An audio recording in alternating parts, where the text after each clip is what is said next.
मेरे साथ में एक लाइन गाइए। अरे थारो राम जी करेला बेड़ो पारे, उदासी मन क्यों रे करे, तारो सावरियो करेला बे। जोर से गाओ। नहीं, अब जो नहीं जानते अभी से मेरा चैनल है उसके ऊपर ओके करो, सब्सक्राइब करो और मेरे से जुड़े रहो। कोई चीजें नहीं होने के कारण हम बड़े दुखी हो जाते हैं। ये मेरे पास में नहीं है, ये मेरे पास में नहीं है, ये मेरे पास में नहीं है।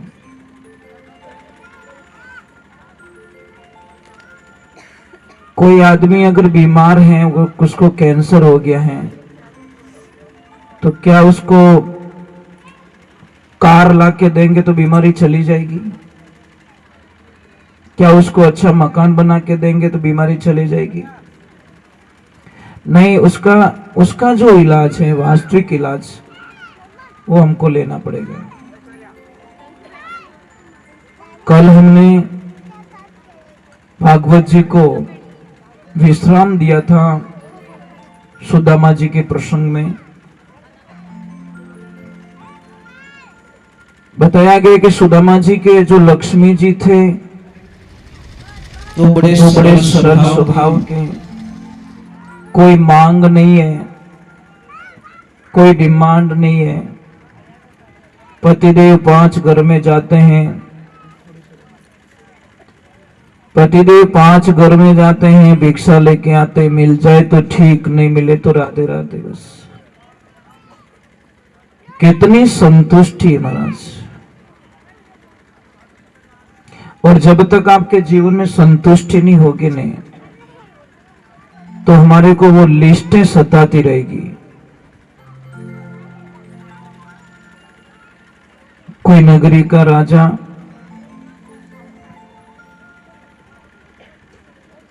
थोड़ी चिंता में पड़ गया कि मेरे पास में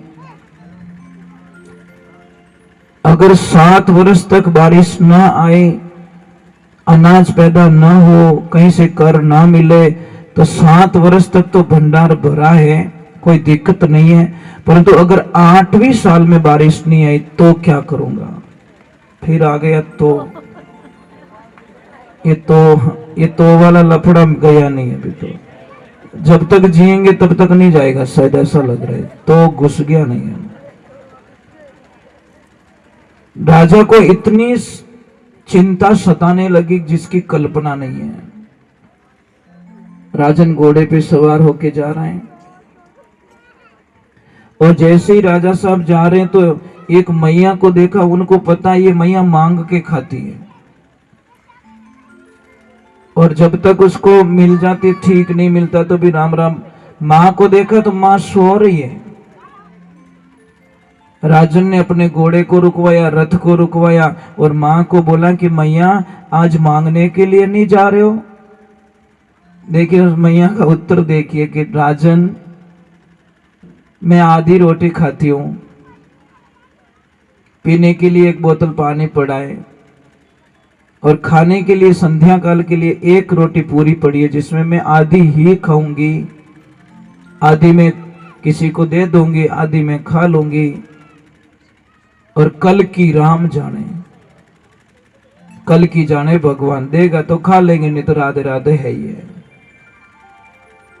एक क्षण के लिए राजन वहां रुक गया, और उसको इतना आत्मज्ञान हो गया और वापस मुड़ गया कि मूर्ख, जिसके पास में सिर्फ 1 टाइम का खाना है, वो आनंद से नींद ले रहा है, और तेरे पास 7 वर्षों का भंडार भरा है, तो भी तू तिल तिल करके मर रहा है।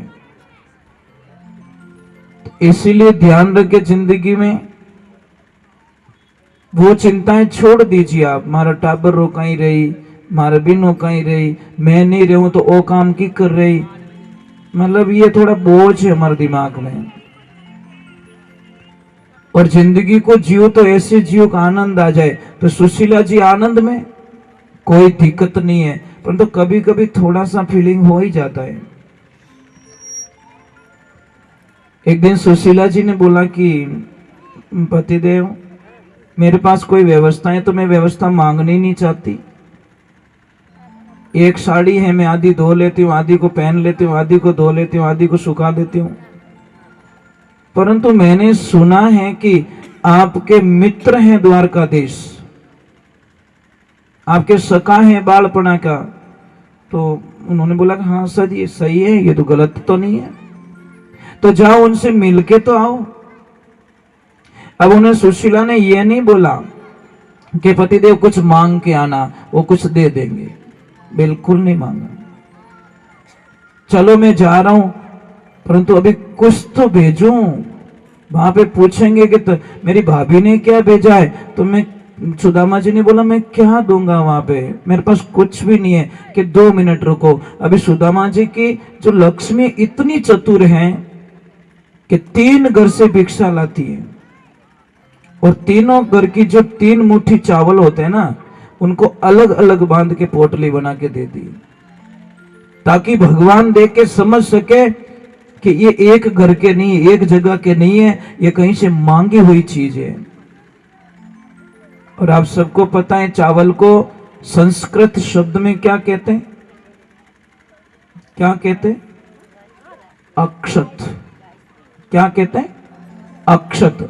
अक्षत का मीनिंग होता है जब भी आप चावल चढ़ाओ भगवान को या किसी को भी चढ़ाओ, पूजा में चावल लो, तो चावल का दाना खंडित नहीं होना चाहिए। खंडित दाने से हमारी पूजा मानिश पॉइंट में चली जाती। अक्षत मतलब क्षय नहीं होना चाहिए, नुकसान नहीं। अक्षय पात्र किसके पास था? द्रौपदी जी के पास में। गुरुजी ने दे रखा था कि बना के रख लेना और तू मत जीवना। चाहे 5 आदमी का भोजन बनाए 5 लाख आ जाएंगे तो भी उसमें से कम नहीं पड़ेगा।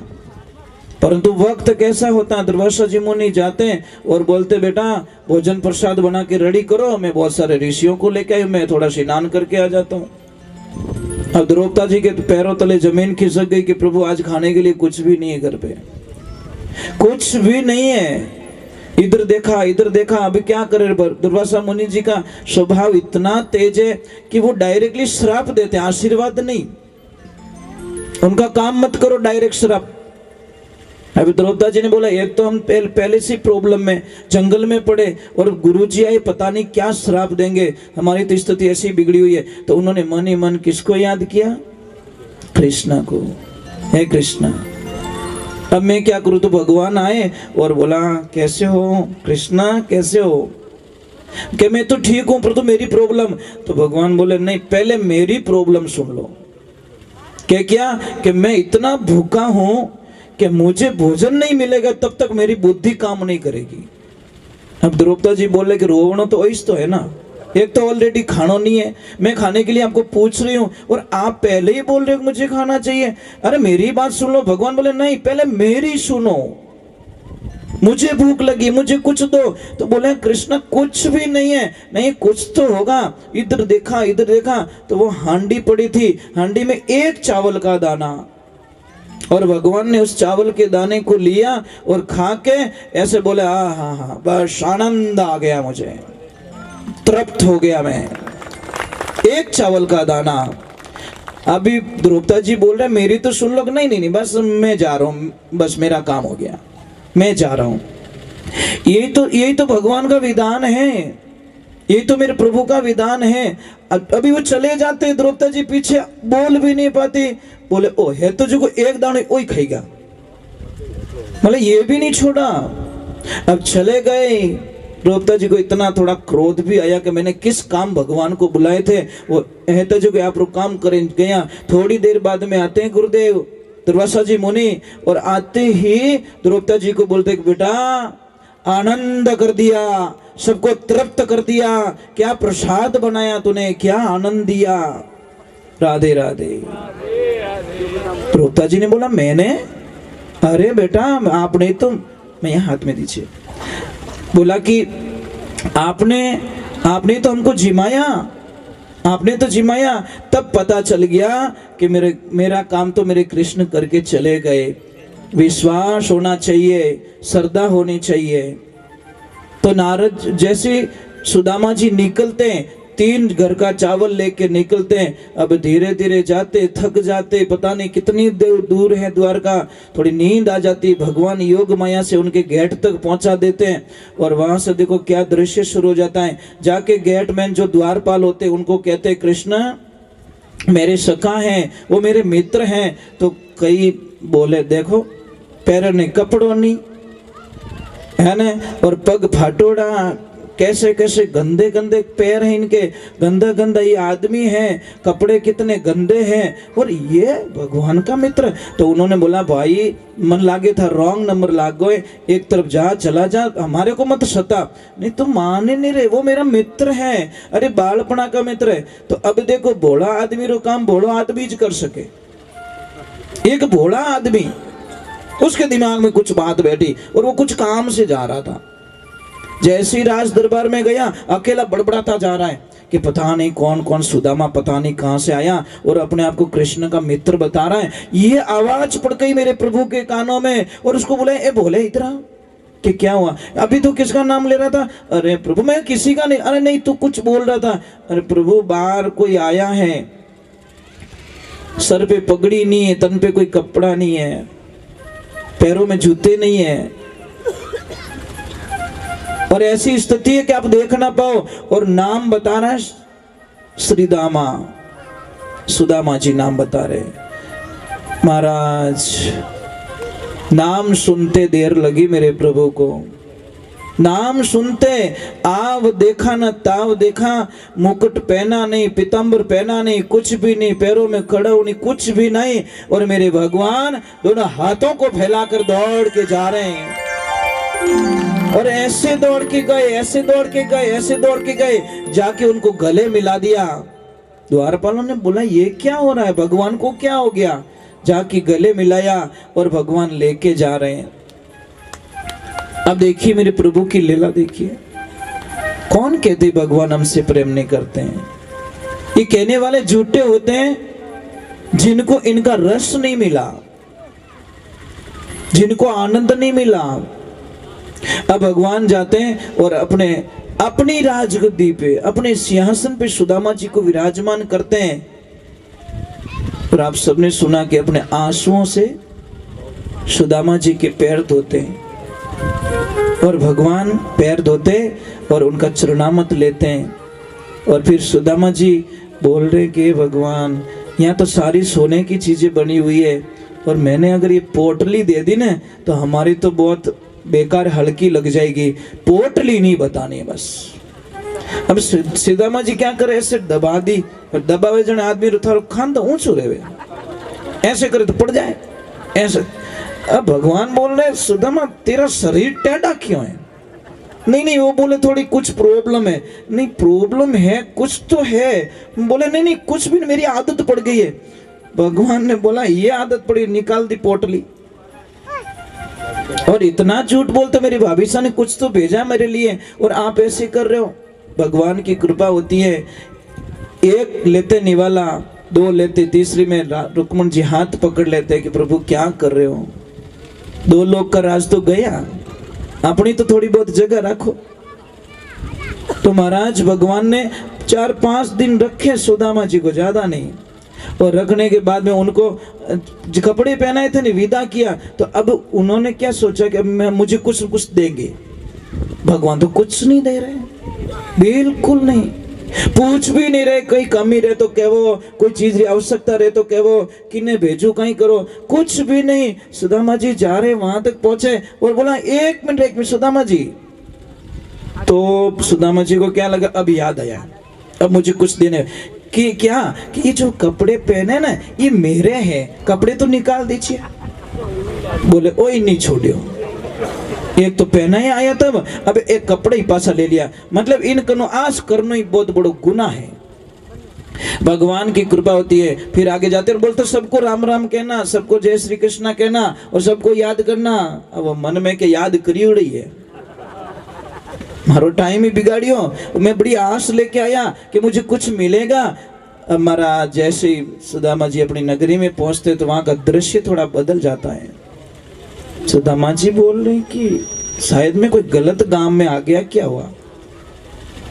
गलत गांव में आ गया क्या? इधर देखा तो बोला चबूतरा तो वही है, रोड भी वही है, सब कुछ वही है, पर ये सारे घर वो नहीं है, मेरी झोपड़ी कहाँ गई? और जैसे ही जाते अपनी झोपड़ी की तरफ तो वहां पे पहरेदार खड़ा था। बोले ओए कहाँ जा रहा भाई? बोले यहाँ पे एक झोपड़ी थी। कि झोपड़ी तो हमको पता नहीं है, पर ये श्रीमान श्री सुदामा जी का महल है। सुदामा जी ये कौन है? तब से ऊपर से आवाज आ जाती है, महारानी जी की पधार जाइए। ये सब हरी कृपा हो गई। आपने आंख बंद करके खोली तब तक तो पूरी नगरी को ही पलट दी। इसीलिए एक बात का ध्यान रखें, भगवान के ऊपर विश्वास करें तो पूर्ण रूप से कीजिए, आधा विश्वास मत कीजिए। मेरे साथ में एक लाइन गाइए, अरे थारो राम जी करेला बेड़ो पारे, उदासी मन क्यों रे करे, थारो सांवरियो करेला बेड़ो। जोर से गाओ। नैया तू कर दे प्रभु के हवाले, नैया तू कर दे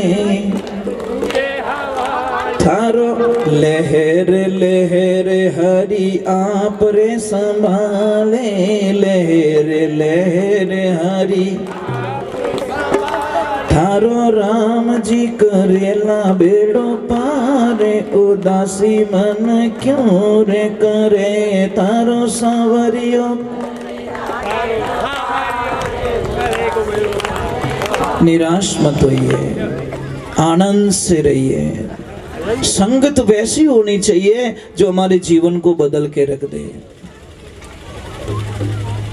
छाछ होती है, छाछ, दही, दूध और घी, ये सारे एक ही वंश के, पर सबके भाव थोड़े अलग अलग है। एक दिन दूध छाछ को देखकर हंस रहा है अकेला बैठा बैठा। तो छाछ ने बोला कि भैया इतनी खुशी क्यों मिल रही है, क्यों हंस रहे हो आप? कि भाई थारो कलर ही धोलो, मारो कलर ही धोलो, मैं जाऊं 60-70 रुपया लीटर में, तू जावे 10 रुपया लीटर में, बस यही फर्क लग रहा है, इसलिए मैं थोड़ा। छाछ ने बोला बंदे एक काम करेगा कि बोलो बोलो कि तू सिर्फ एक रात की मेरी संगत कर ले बस। कितनी? मैं तुझे 60 से डबल लेके जाऊंगी, 120 में बिछवा दूंगी। एक रात की संगत कर ले, या तो तू मेरे में आ जा या मुझे तू इन्वॉल्व कर दे। दूध ने बोला करने में क्या जा रहे हैं, एक दिन की तो बात है। अब बोला, इतना भी बोला कि चिंता मत करो, तुम 500 लीटर आ जाओ और मैं 1 लीटर काफी हूं। कितना? तुम 500 लीटर आओ, मैं 1 लीटर काफी हूं। आप आओ मेरे पास में। और छाछ को लिया, 500 लीटर दूध में डाला, सुबह दही बन गया और चला गया 150-200 में। एक रात की संगत, बोलो एक रात की संगत। कौन कहता है, कौन कहता है? आप जगह बदलिए, आपके विचार बदलिए, आपके भाव बदलिए, होगा कुछ न कुछ तो होगा। चेंज होना पड़ता है। और एक बात में ध्यान रखना, कोई इंसान है ना कभी परेशान नहीं होता, परंतु एक चीज से परेशान होता है। लोहार और सोनार की दुकान पास पास में, एक दिन सोने का टुकड़ा लोहार की दुकान पे जाके गिर जाता है। तब वो सोने का टुकड़ा उस लोहे को कहता है कि भैया एक बात समझ में नहीं आई, अग्नि तेरे को भी मिलती है, मेरे को भी मिलती, मुझे भी भट्टी में डालते, तेरे को भी भट्टी में डालते, हथौड़ा तेरे पे पड़ता है और मेरे पे भी पड़ता है। राधे राधे। नाम बोल दीजिए, राम भरोसे नाम बोल दीजिए। अरे क्या बात है। राधा जी की तरफ से गैया मैया के लिए 500 रुपये दिया है, बहुत बहुत साधुवाद आपको। एक बार बोलना पड़ेगा भाई, राधे, थोड़ा जोर से। तो भगवान की कृपा होती है।